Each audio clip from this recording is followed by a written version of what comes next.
Bienvenidos a nuestro espacio de entrevistas. Gobernanza Ciudadana Digital. Bueno, es un gusto saludarles y darles la bienvenida nuevamente a este canal Gobernanza Ciudadana Digital. Y bueno, siempre tratando de llevar información directa de las personas que vienen construyendo el desarrollo de la realidad actual en Venezuela. Hoy tenemos como invitado a Pedro Pablo Fernández. Bueno, ya todos lo conocemos y más que concentrarnos en toda la experiencia y toda la información que tiene Pedro Pablo, que ya para todos es conocida, Pedro Pablo, te doy la bienvenida. Un gusto tenerte aquí con nosotros. El gusto es mío, Roberto. Muchísimas gracias por la invitación. Pedro Pablo, hay una realidad, una situación muy particular en Venezuela. Durante años tú has sido una voz constante en esa construcción de una ambición moderna de desarrollo para esa Venezuela que queremos, insistiendo en la necesidad de instituciones sólidas, reglas claras, confianza para las inversiones, generar empleos productivos, reales y una economía capaz de reducir la pobreza de forma sostenible. Tu plan está enfocado en no en las críticas, sino más bien en la construcción, en buscar soluciones, en propuestas concretas sobre cómo transformamos ese potencial productivo del país en oportunidades reales para millones de venezolanos. Es un momento en el que el país no solo necesita diagnósticos, sino una conducción directa, con capacidad de ejecución. Se dice fácil, pero se requiere experiencia, conocimiento, capacidad. Es aquí donde muchos ciudadanos comienzan a preguntarse si quienes han dedicado tanto tiempo a pensar esas soluciones, como es el caso tuyo, también deberían asumir la responsabilidad de liderar su implementación desde lo más alto del nivel. ¿Sientes que ha llegado el momento de que las ideas que has defendido durante años pasen del terreno técnico y académico al liderazgo directo de una etapa de transformación nacional? ¿Te ves de manera concreta asumiendo la presidencia de la República para hacer realidad la Venezuela que siempre has defendido? Mira, mi respuesta es, Dios me libre, Roberto, de tener que asumir una responsabilidad como esa. Yo veo un montón de políticos venezolanos aspirando a ser presidentes que ven la presidencia como un premio, como un regalo. Es como si no entendieran el inmenso sacrificio que implica ser presidente de Venezuela hoy. Eso no es un premio, ¿no? No es un regalo, es una responsabilidad monumental. Nosotros nos hemos planteado un objetivo mucho más trascendente, incluso que ese. Nosotros queremos ganar la batalla cultural y quiero explicar por qué ese objetivo es mucho más trascendente, mucho más importante que la presidencia. Nosotros mañana podemos cambiar el gobierno y podemos recuperar nuestra producción petrolera. El país le puede volver a entrar muchísimo dinero, pero si nosotros no ganamos la batalla cultural, esa riqueza se va a volver a despilfarrar. Dinero a este país no le ha faltado jamás. ¿Qué nos quedó a los venezolanos de la inmensa bonanza que tuvimos con Carlos Andrés Pérez en 1973 y de la bonanza de Luis Herrera en 1979? ¿Y qué nos quedó de la fortuna que administró Hugo Chávez? Absolutamente nada. Un grupito de multimillonarios y un país arruinado, ¿no? Una clase media empobrecida. Millones de venezolanos luchando por subsistir. El fracaso de Venezuela y la causa de la pobreza está en las ideas. Es decir, está en esa idea que se sembró desde mucho antes de que llegara Chávez, de que somos un país rico y que lo que necesitamos es un presidente bueno, una especie de mesías que distribuya la riqueza entre todos. Y esa idea permitió que se construyera un Estado todopoderoso que terminó desestimulando el emprendimiento y la inversión privada. Y hizo una cosa terrible, que es que rompió con los incentivos para que se desarrollara una industria competitiva que creara empleos productivos, que son los que en definitiva se necesitan para que una familia pueda superar la pobreza. Entonces, nosotros podemos lograr un cambio de gobierno, pero si no ganamos la batalla cultural, vamos a volver a caer en esto otra vez. Tú evalúas, Roberto, el socialismo que ha fracasado en el mundo entero, provocaron un desastre en la Unión Soviética, un desastre en Polonia, en Rumania, en la China comunista de Mao, en América Latina han sido un desastre, en Cuba, en Chile con Allende, en Nicaragua con Daniel Ortega, en Venezuela. Ahora, pasa un tiempo, a la gente se le olvida y vuelven a sacar votos, vuelve la gente a votar por ellos. En Chile acaba de sacar la candidata del Partido Comunista, ganó la primera vuelta en las elecciones de Chile. Parece imposible, pero siguen sacando votos porque venden una idea maravillosa, un mundo perfecto donde hay un Estado sabio y bondadoso que se encarga de distribuir la riqueza para que alcance para todos. Ellos nunca te van a explicar de dónde sale esa riqueza, ni cómo ni quién la tiene que producir, pero con esa idea van justificando un Estado cada vez más fuerte. Y es una trampa. Es decir, el que se hace fuerte no es el Estado bondadoso, ese no existe. Los que se hacen fuertes son ellos, los políticos que buscaron el poder y lo alcanzaron, y son los que van a actuar en nombre de representación del Estado. Por eso es que con ese Estado grande al final terminan beneficiándose unos poquitos y se perjudica la mayoría. Ahora, ganar la batalla cultural, que es nuestro propósito, no es otra cosa que descubrir la verdad. Yo siempre repito esta frase, que es bíblica, es la verdad la que nos hará libres. Y la verdad es que la única forma de superar la pobreza es con trabajo, con esfuerzo, con disciplina. La verdad es que la pobreza no se va a superar jamás con bolsitas de comida, sino con empleos estables y bien remunerados. Y esos empleos solo se pueden crear a partir de políticas que estimulen el emprendimiento, la creatividad y la iniciativa privada. Nosotros lo que estamos es explicando cómo el gobierno engaña a la gente. Y déjame contarte esto, que es un detalle, tú me sigues en las redes y sabes lo que estamos haciendo, pero yo hice un video en el que explico cómo los bonos que manda el gobierno financiados con dinero inorgánico terminan produciendo inflación y nos empobrecen a todos.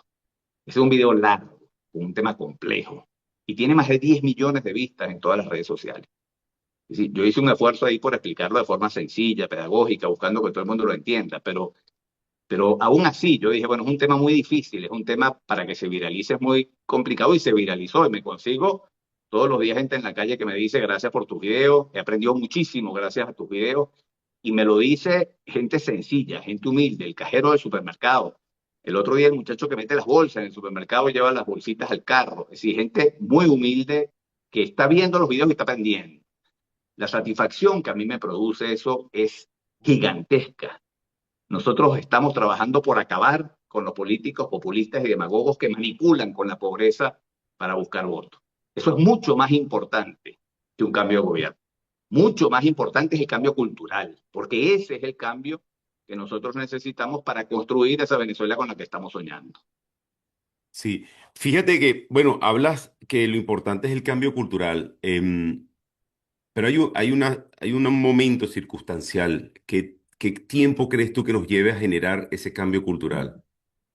Mira, el cambio cultural puede ser muy rápido. Básicamente lo que tenemos nosotros es que descubrir la verdad. Es decir, hablar, explicar, que la gente entienda y la gente va a asumir una conducta distinta. Después, el cambio cultural necesita un liderazgo que dé el ejemplo. Si nosotros tenemos en el gobierno y en todas las instancias una élite que se ha acostumbrado a la viveza, a que uno recibe beneficios por la proximidad del poder, si nosotros vivimos en un sistema que es perverso, y esos sistemas perversos se producen cuando el Estado crece. Cuando hay libre mercado, ¿cuáles son los estímulos que hay cuando hay libre mercado? El estímulo es competir, es emprender, es desarrollar, es trabajar, porque uno tiene éxito en la medida que estudia, que es disciplinado y que trabaja en un sistema de libre mercado. Cuando tú tienes un sistema estatista donde el Estado es el que controla el poder y el Estado puede beneficiar y un funcionario público beneficia a uno y perjudica a otro y tiene el poder de distribuir la riqueza, que es básicamente lo que plantean en el esquema socialista, entonces el éxito ya no depende de tu esfuerzo y de tu trabajo, sino de la proximidad del poder. Entonces, eso todo genera unos estímulos, unos incentivos perversos. La gente responde a incentivos y responde muy rápido. Hay gente que le preocupa y dice, es que nosotros no vamos a alcanzar nunca la transformación cultural, porque eso es lo que más tiempo va a tomar, etcétera. Eso es lo más rápido. Es decir, hay dos cosas que yo creo que van a ser muy rápidas. La recuperación económica y el cambio cultural. Yo creo que esas dos cosas son relativamente sencillas. Con el cambio cultural la gente piensa que eso es muy difícil y yo voy a poner un ejemplo que ejemplifica perfecto lo que estoy diciendo. La gente responde a incentivos. Nosotros tuvimos, la gente de nuestra generación, quizás generaciones más jóvenes, se les va a hacer más difícil entender este cuento, pero a todos los de nuestra generación se les va a hacer muy fácil. Cuando se creó el metro de Caracas, cuando se creó el metro de Caracas, se creó una cultura de cuidar el metro, había como un orgullo muy grande en la ciudad por el metro que nos convertía en una ciudad moderna, desarrollada, con un metro espectacular. Entonces se desarrolló como una cultura de mantener el metro bien y además si había gente dentro del metro que cuando uno botaba un papel te hablaban por el micrófono y te decían no se botan los papeles, bótenlo en la basura y además identificaban el señor de la camisa amarilla. Bueno, ¿qué pasó en ese momento? Que el metro era una tacita de plata, eso era una cosa bella, impecable, no había un papel en el piso, estaba todo ordenado, la gente se portaba bien, nadie se coleaba, porque estaba todo un ambiente y un marco y unos incentivos para cuidar aquello. ¿Qué pasaba? Había gente acostumbrada a botar el papel en la calle, a comerse algo y tirar el papel en la calle. Bueno, lo tiraban, no lo tiraban en el metro, se lo metían al bolsillo, salían a la calle y lo tiraban en la calle. Pero en el metro había los incentivos correctos y la gente respondía a esos incentivos. ¿Qué quiero decir con esto? Que una gente que está acostumbrada a hacer las cosas mal hechas, cuando tiene los incentivos correctos, las hace bien. Entonces, ¿qué creo yo que necesitamos en Venezuela? En primer lugar, un liderazgo que modele con el ejemplo. Es decir, en Venezuela se ha creado con la cultura de que, bueno, todo el que está en el poder roba y eso es aceptado, bueno, que roben, pero que hagan algo. Bueno, esas expresiones son unas expresiones terriblemente destructivas. Es decir, nosotros necesitamos exigirle a quienes nos gobiernan probidad completa. Los recursos del Estado son para que se administren con honestidad. Y así hay que exigir para abajo también. Es decir, el policía que no puede matraquear, la persona que ejecuta una obra, que no puede entregar una comisión. Y todo eso se hace con ejemplos, pero además con castigos. Hay mecanismos en el mundo que se han aplicado en muchos países, en todos los países ha habido tendencia a la corrupción, hasta en los países nórdicos, que dicen es que esos son culturalmente distintos. Sí, Cuando en Noruega la empresa petrolera está a manos del Estado, hubo casos de corrupción, escándalos de corrupción. es correcto. Cuando hicieron las cosas correctamente, bueno, la empresa empezó a administrarse bien. Entonces yo lo que creo que se necesita es un sistema que castigue la corrupción, que se acabe la impunidad y después un liderazgo que predique con el ejemplo y que la gente pueda ver en el liderazgo político servidores que están trabajando por el bienestar del país y no por el beneficio personal. Pero yo creo que el cambio cultural es una cosa que se puede producir más rápido de lo que la gente se imagina. Estoy de acuerdo contigo, es correcto y me parece acertado como lo estás mencionando.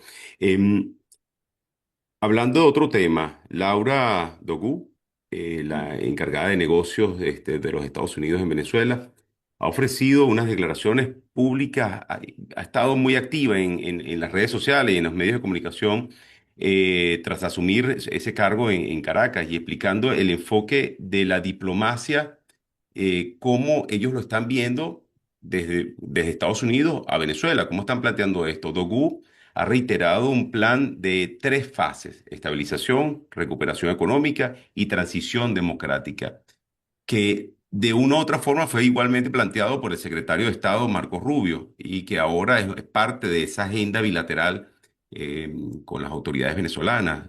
Algo que a veces confunde un poco esa mezcla que hay ahí, que no terminas identificando bien claro lo que se está dando, ¿no? Pero que, según sus palabras, vamos a trabajar más o menos de lo que ella ha manifestado, que se va a trabajar de la mano con los venezolanos para avanzar hacia una Venezuela amigable, estable, próspera, democrática, y señalando que la estabilidad del país y la restauración de la seguridad constituye el primer paso de ese proceso. Ante este planteamiento internacional de estabilización como paso inicial, que incluye la seguridad, sobre todo la seguridad territorial, reactivación de servicios y coordinación con distintos sectores del país. ¿Cómo crees que se debería articular este enfoque con una verdadera hoja de ruta en Venezuela que preserve la soberanía, fortalezca las instituciones y asegure que los intereses del pueblo venezolano están centrados en ese proceso de transición? Mira, Roberto, pregunta compleja que yo quisiera, antes de contestártela, hacer una reflexión primera sobre lo que nos trajo hasta aquí, es decir, eh, eh, sobre lo que nos trajo hasta aquí, que es básicamente lo que ocurrió el 3 de enero, ¿no? El 3 de enero cayeron unas bombas en la ciudad de Caracas y se produjo la salida de Nicolás Maduro, un helicóptero del ejército de la primera potencia militar del mundo, ¿no? Eso que ocurrió el 3 de enero fue la consecuencia lógica del error histórico que cometió el gobierno el 28 de julio al no reconocer la voluntad popular expresada en las elecciones. Y esto lo voy a repetir. El 3 de enero fue el resultado del error histórico que cometió el gobierno el 28 de julio. No había ninguna necesidad de pasar por esto. Tuvieron 1000 opciones mejores que la opción que en definitiva tomaron. El gobierno fue destruyendo la convivencia política, convirtió la lucha política en una lucha agónica. Planteó las cosas en términos de solamente dos opciones: yo gano y te destruyo a ti, o tú ganas y me destruyes a mí. El gobierno fue rompiendo cualquier escenario de convivencia político y lo hizo además deliberadamente. Yo estoy claro que el cálculo que hizo el gobierno fue, si yo radicalizo al máximo a mi adversario, si el que me quiere desplazar del poder me ofrece cárcel y venganza, yo voy a radicalizar a mi gente, la voy a mantener cohesionada. Y si yo mantengo las fuerzas que me dan soporte, resteadas conmigo, dispuestas a lo que sea, yo conservo el poder aunque pierda las elecciones. Eso fue un poco el cálculo que hicieron. Yo no puedo estar contento con que la mayor potencia militar del mundo haya tirado una bomba sobre la ciudad de Caracas. Nadie puede estar contento con eso. Yo no quiero además estar tutelado por Estados Unidos. Aquí he escuchado gente decir, yo lo que quiero es que Venezuela sea el estado número 52, que seamos como Puerto Rico. Nosotros no somos Puerto Rico, nosotros somos una nación. Tenemos una historia de la cual yo me siento orgulloso. Tenemos una cultura, tenemos una forma de ser. Yo quiero recuperar la soberanía. Pero la soberanía no descansa en el gobierno, descansa en el pueblo. Si tú no puedes pedir que respeten tu soberanía, si tú no respetas la voluntad popular. La soberanía no se perdió en Venezuela el 3 de enero. La perdimos el 28 de julio, cuando el gobierno desconoció la voluntad popular expresada en las urnas. Yo quería hacerte esta primera reflexión porque creo que es importante ponernos en contexto. Es decir, esto que está pasando es consecuencia de los errores que se cometieron y del desconocimiento de la voluntad popular. Nosotros tenemos que recuperar nuestra soberanía, pero la recuperación de la soberanía pasa necesariamente por el respeto a la voluntad popular. Dicho esto, voy a entrar a tu pregunta, que es una pregunta importantísima. Yo soy absolutamente optimista frente a lo que viene. Soy optimista. La idea de que Estados Unidos iba a intervenir militarmente en Venezuela, a mí no me dejaba dormir, porque las intervenciones militares que hizo Estados Unidos en Afganistán, en Irak, en Libia, en un montón de países, han resultado un desastre. El gobierno de Estados Unidos, en esta oportunidad, está mostrando una comprensión de Venezuela total. Yo soy absolutamente optimista frente a todo lo que está pasando. Yo creo que a Venezuela se le están abriendo un mundo de posibilidades. Y veo de alguna manera no el ejemplo de Afganistán y de Irak, sino Estados Unidos también intervino en Alemania y Japón, y esos dos países les fue de maravilla, después con el apoyo de los Estados Unidos. Ese es el escenario que yo espero para Venezuela. Pareciera que hay una voluntad firme de ayudar al país a salir adelante de esta crisis política, económica y social que estamos viviendo y que, bueno, que ahora estamos en la circunstancia particular en la que estamos. Ahora, ¿qué están diciendo? Entonces mención ahí a lo que han dicho Marcos Rubio y la señora Lauda Dobu, que lo tengo aquí un poco las cosas que han dicho ellos. La primera cosa que queda clara es que el gobierno de los Estados Unidos entendió perfectamente que una vez extraído Nicolás Maduro, la posibilidad de garantizar el orden público está en manos del gobierno, porque entiende Estados Unidos que el gobierno es el que tiene el monopolio de las armas y el monopolio de la violencia. Es el único que tenía capacidad para mantener el orden público. Entonces están planteando aquí, en primer lugar, una agenda, ¿no?, que tiene la restauración de la seguridad. Dicen, es la prioridad inmediata, implica el control del territorio para detener la violencia o el caos a la salida de Nicolás Maduro. Creo que esto es una interpretación correcta de la realidad que estamos viviendo nosotros. Después, asegurar las fronteras y la infraestructura crítica, refinerías, represas eléctricas y puertos. Bueno, en buena parte de los países donde Estados Unidos ha intervenido, después eso se convirtió en un desastre, atentados contra refinerías, etcétera. A mí me parece que a eso apunta desarticular los grupos armados irregulares. mantener el orden público mediante una presencia militar y policial coordinada, en este caso bajo supervisión estadounidense. Yo quiero que en el corto plazo eso no necesite la supervisión estadounidense. Después ponen como segundo punto la estabilización económica y cuarentena petrolera. Dicen, desde el punto de vista financiero, la estabilización busca frenar la inflación y recuperar el control de los ingresos. Me parece que es otro objetivo que yo valoro positivamente. Se aplica una especie de cuarentena al crudo venezolano. El plan establece que el petróleo se venda a precios de mercado global, eliminando los descuentos anteriores. Otra buena noticia, es decir, que nosotros podemos vender el precio del petróleo al precio del mercado internacional sin descuento. Dice, esos fondos sean gestionados, auditados de forma transparente para evitar la corrupción. Otra vez, yo creo que eso es una buena noticia. Yo espero que pronto eso lo podamos hacer los venezolanos sin necesidad de que nadie nos esté tutelando. Pero todo esto yo creo que apunta a un aspecto positivo. No solamente eso, Trump reúne las principales empresas petroleras de Estados Unidos para pedirles que vengan a invertir en Venezuela. Bueno, esa disposición de ayudar a recuperar la industria petrolera para nosotros es vital, porque solamente recuperando la producción petrolera nosotros vamos a poder dar el salto a la recuperación de toda la industria nacional. Después hablan de los servicios básicos, particularmente de la red eléctrica y del suministro de agua. Que vengan inversiones a resolver el problema de esos dos servicios básicos que están tan deteriorados e importantes. Después, como punto 3, anuncian la asistencia humanitaria directa.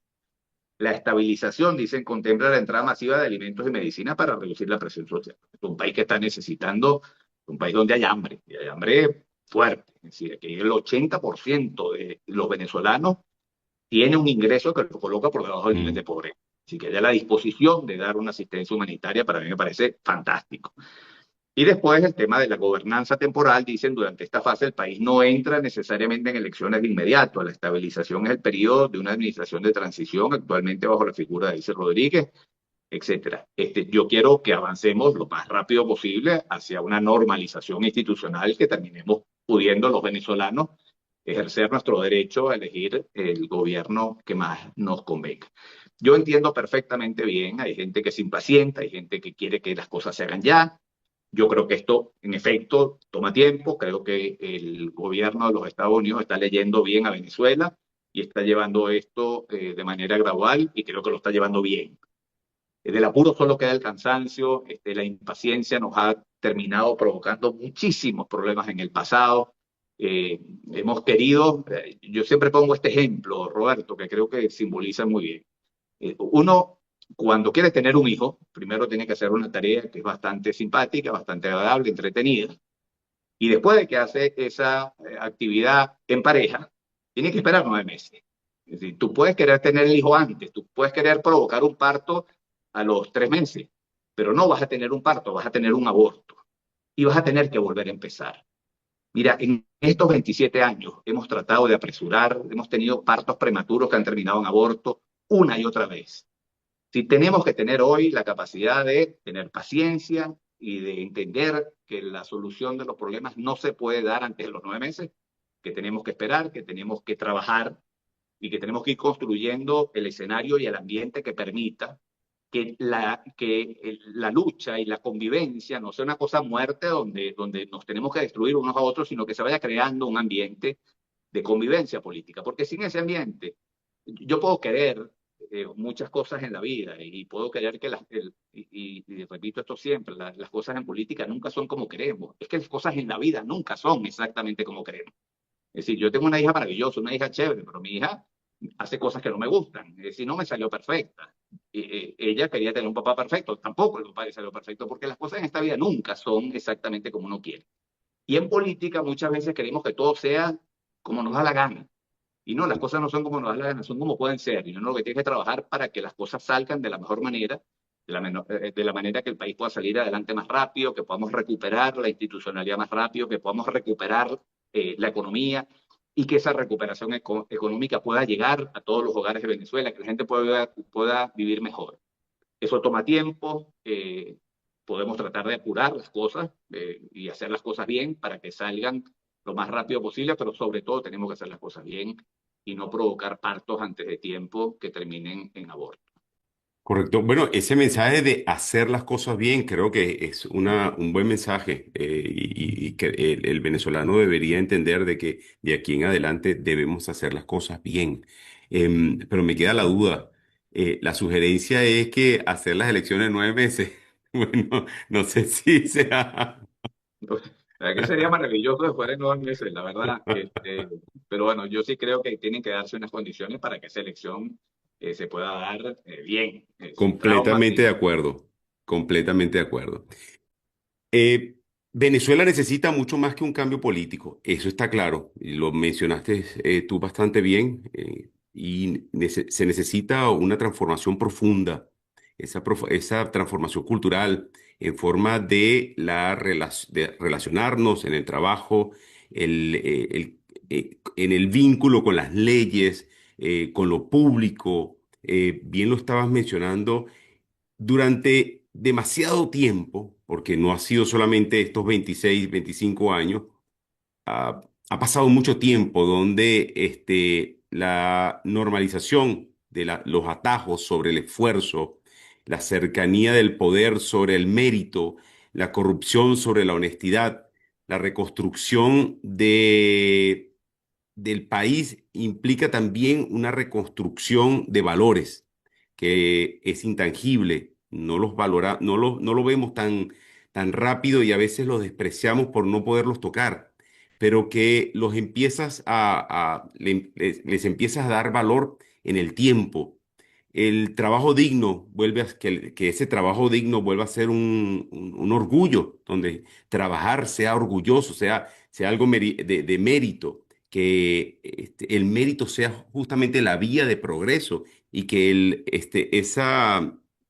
ese robo de recursos públicos enfrente consecuencias reales, que las personas que cometen actos de corrupción estén sometidas a un castigo a la medida de ese acto.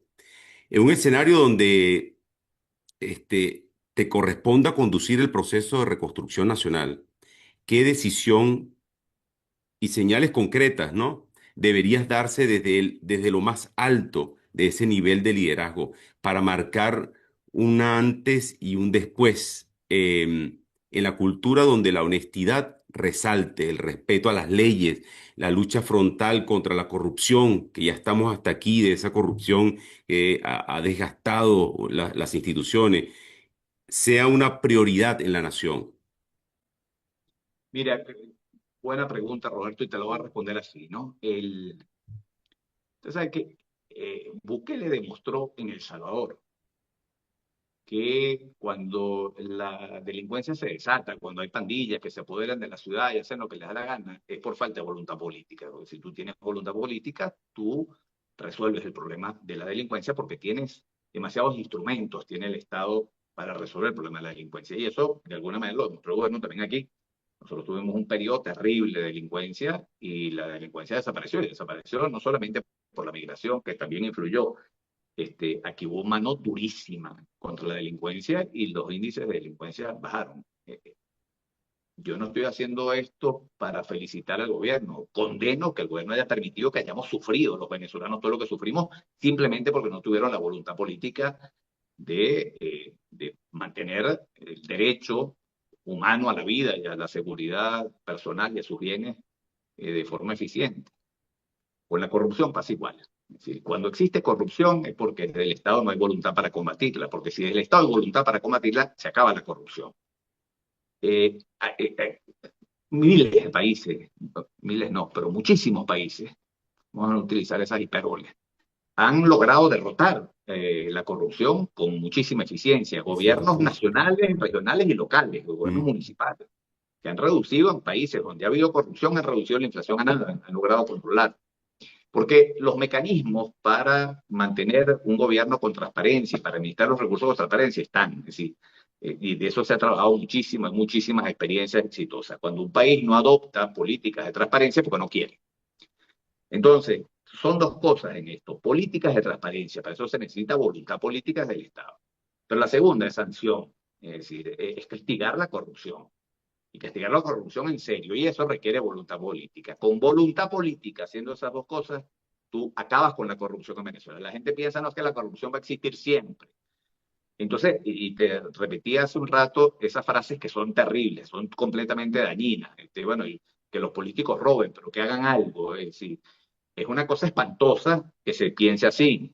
Había un canto argentino a Perón que decían, ladrón o no ladrón, queremos a Perón. ¿Cómo que ladrón o no ladrón queremos a Perón? Si un presidente es ladrón hay que sacarlo, y hay que sacarlo a matar del gobierno. Se llame Perón, se llame como se llame, no pueda nombrar más nadie. Es decir, tiene que haber una voluntad política y si hay una voluntad política, nosotros erradicamos la corrupción en Venezuela, que es uno de los problemas. La Venezuela tiene varios problemas, tiene problema económico, tiene problema social, urgente. Ahora, ningún problema se va a resolver en Venezuela y nunca vamos a poder construir un país próspero, lleno de oportunidades para todos mientras se mantenga este cáncer de la corrupción que se ha multiplicado y se ha agravado cada vez peor. Es decir, la corrupción tiene que ser una prioridad, combatir la corrupción, y creo que esta es una batalla también que podemos ganar si tenemos un liderazgo político que desde la jefatura del Estado, bueno, tenga la voluntad firme de acabar con esto. Sí, creo que forma parte también de ese cambio cultural que tú mencionabas. Sí, claro. Está completamente relacionado a que el venezolano entienda de que es un proceso de cambio, es un proceso de mutar, de transformar, de nuevamente renacer, renacer en una Venezuela distinta, renacer en una Venezuela donde estos valores y estas actitudes, estos comportamientos van a ser premiados por encima de cualquier otro comportamiento social y que los comportamientos de corrupción inadecuados, irregulares, van a ser castigados, pero para eso se requiere ese líder, esa persona que tenga la capacidad suficiente para hacerlo y comparto contigo completamente eso. Eh, en este punto, pero Pablo, los venezolanos están cansados.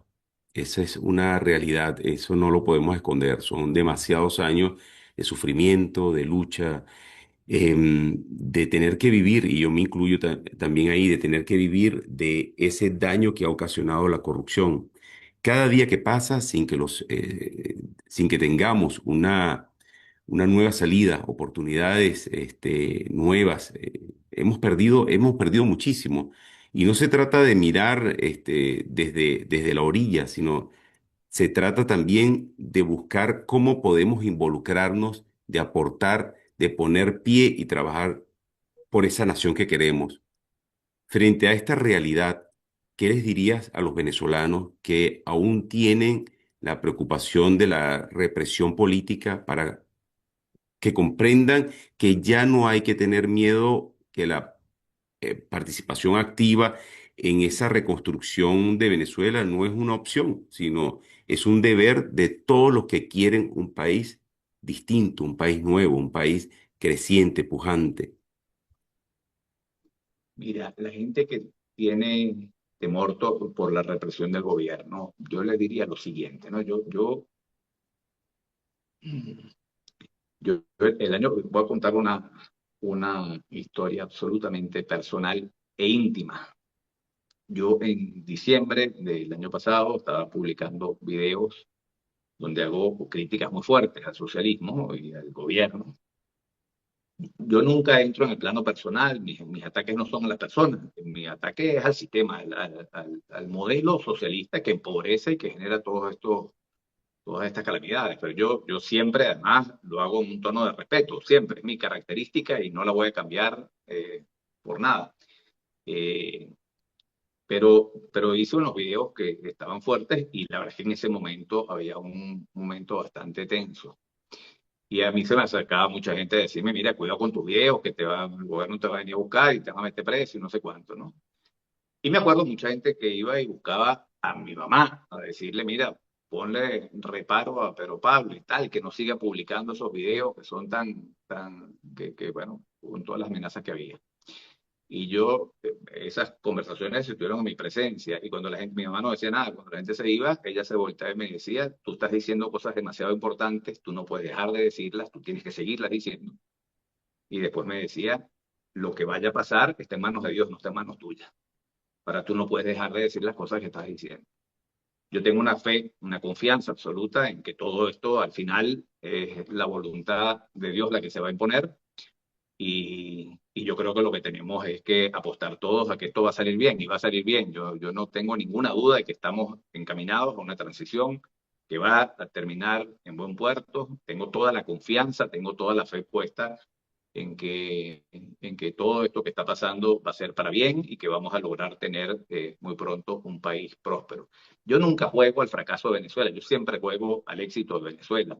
Es decir, yo entiendo que la lucha por el poder no significa, es decir, hay políticos que entienden el poder como un fin, entonces buscan el poder como un fin y eso en una buena medida explica el problema que tenemos hoy en Venezuela. Los que están en el poder ven el poder como un fin, el país está destruido, hay un montón de pobreza, la economía en ruinas, pero a ellos no les importa eso porque ellos lo que están es aferrados al poder porque lo que buscan es el poder en sí mismo. Y el poder es un instrumento, no es un fin. Es decir, un político tiene que buscar el poder porque el poder te da las herramientas para transformar la sociedad, para mejorar las condiciones en las que viven las familias, para generar oportunidades de progreso, de bienestar. Eh, entonces, cuando tú tienes la visión del poder como servicio, la lucha por el poder no es agónica, porque pasa a ser una lucha completamente distinta. Decía el Libertador, el mejor gobierno es el que trae la mayor suma de felicidad a sus ciudadanos. Bueno, el objetivo del poder tiene que ser tratar de proveer a los ciudadanos la mayor suma de felicidad y así entiendo yo el poder. Creo que se están abriendo las puertas a Venezuela a un camino completamente distinto al que veníamos transitando. Creo que viene una Venezuela productiva donde va a haber crecimiento económico, va a haber oportunidades. Si las sabemos aprovechar, vamos a poder construir un país maravilloso en muy corto tiempo donde la gente va a poder superar la pobreza y vivir con dignidad. Ese es el trabajo que tenemos por delante. Me quedo con ese mensaje final. Creo que hay que reconocer que las madres por sabiduría tienen esa capacidad de transmitirnos lo correcto, lo que se debe hacer. No hay que obviar un mensaje que viene de una persona que realmente quiere lo mejor para su hijo, quiere lo mejor para hacer. Y es un mensaje que tomo para mí y creo que para muchos sería un buen mensaje. Sigamos luchando que el camino que estamos construyendo es el correcto, es el que se debe hacer y Venezuela en algún momento podrá ver los beneficios de esta lucha que se está haciendo. Pero Pablo, muchísimas gracias. Siempre encantado de tenerte aquí en el canal y bueno, es tu canal. Bienvenido siempre. Gracias, Roberto. Un millón de gracias por la invitación y gracias además por todo el esfuerzo que tú haces por producir contenido que ayude al país y que oriente. Yo creo que todos los que estamos haciendo este trabajo estamos contribuyendo muchísimo. Todos podemos contribuir mucho, cada uno de nosotros. Mira, yo siempre lo digo, el que nos está viendo, el que está viendo este programa, ¿a ustedes les parece que lo que estamos diciendo vale la pena? Divúlguenlo, compártanlo. Todos nos convertimos en dueños de un pequeño poder mediático. Es decir, antes los dueños, los medios concentraban el poder, ahora el poder está en nosotros con las redes sociales. Bueno, trabajemos por divulgar toda la información que vale la pena, los contenidos de valor que ayudan a orientar y encaminar el país y yo te felicito a ti por todo lo que tú haces desde tu espacio. Gracias, y bueno, y gracias por también mencionar que es importante compartirlo, porque esta es la forma de poder transmitir una información que puede ser valiosa para, tal vez para Claro. personas que no estén tan directamente relacionados al tema de las redes sociales y que, bueno, puedan ver en esta conversación y esta información un tema valioso para cambiar el chip, salir un poco Así es. de ese estancamiento que se tiene. Pero Pablo, Un abrazo, siempre Roberto. agradecido. Un fuerte abrazo.